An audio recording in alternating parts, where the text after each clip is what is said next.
Good morning, afternoon or evening, and welcome back to Marginal Gains. Now you're probably aware that one of the keys to winning is fast development. So today, let's look at one of the keys to fast development, and that is food, glorious food.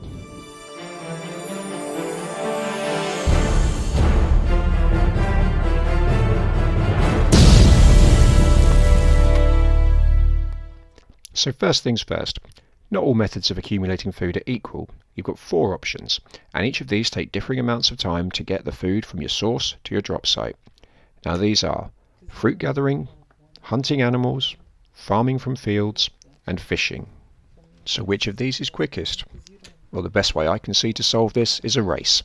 So on your marks, get set, go. So just to explain, it's going to be first to 10 food, and the cavalryman has already done that, as has the boat now, so the fishing's already done it. That means that the woman that's just finished now gathering the berries, she's done 10 seconds, and let's just hang on for a bit, waiting until the farming eventually gets there. Yeah, so that's finally done at around 21 seconds. Now the race we've just seen didn't take into account upgrades or any special technologies that certain civilizations have available, but it should be a useful introduction for new players, and perhaps if you're an experienced player you've still got something out of it.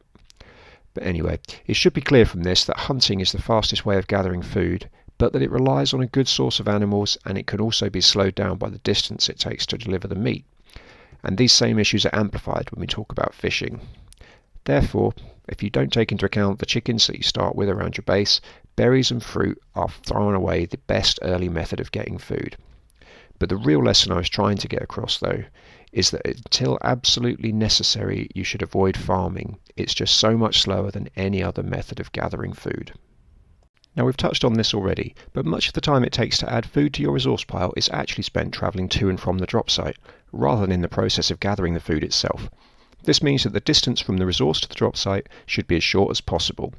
So while this is fairly obvious when collecting berries, like in the example on screen now, it's sometimes overlooked in the case of hunting. So, to clarify, if you find a group of animals, you should build a farmstead as close as you can to them to make sure the resources are deposited as quickly as possible.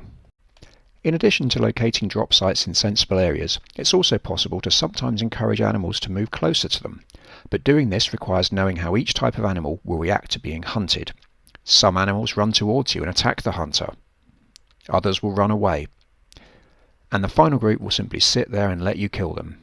Therefore, armed with this information, you can act accordingly to reduce the distance travelled to deposit the meat.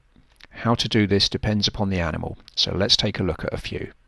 Camels, gazelles and deer will run away from you once you attack. So for these, you need to make sure that you have the animal between the soldier and the drop site.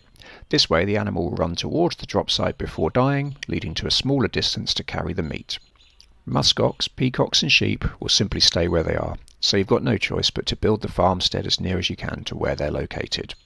Walruses, elephants and warthogs will run towards their attacker, and if they get to the hunter, they will attack to kill. Therefore the best method is to hit the animal once or twice but not kill it. Then send the hunter back towards the drop site and the animal will follow. Once they're close enough to the CC or farmstead, you can attack them with a larger number of troops and kill them off quickly. But be careful, especially with elephants. It's very easy to lose troops to an angry elephant if you don't watch them closely. So the final thing that we're going to cover in the video may well be obvious, and that is that different types of citizens collect food at different rates. However, I've seen enough people farming with soldiers and hunting with female citizens to realise that the scale of this difference must not always be known. So let's have another look at just how big this difference actually is. Now to do this, I'm not going to rerun any of the races we've seen, and that's basically because some of the counts will just take so long. So without further ado, what does it look like? For berry gathering, a soldier takes over twice as long as a female citizen.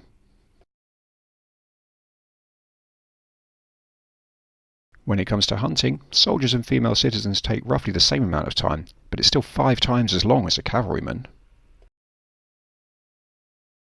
And when it comes to farming, we're looking at 2.5 times as long for a soldier as opposed to a female citizen. In this case, 10 food takes almost a minute. And that's where we'll draw this week's video to a close. I hope it's given you food for thought. A termina, adeus.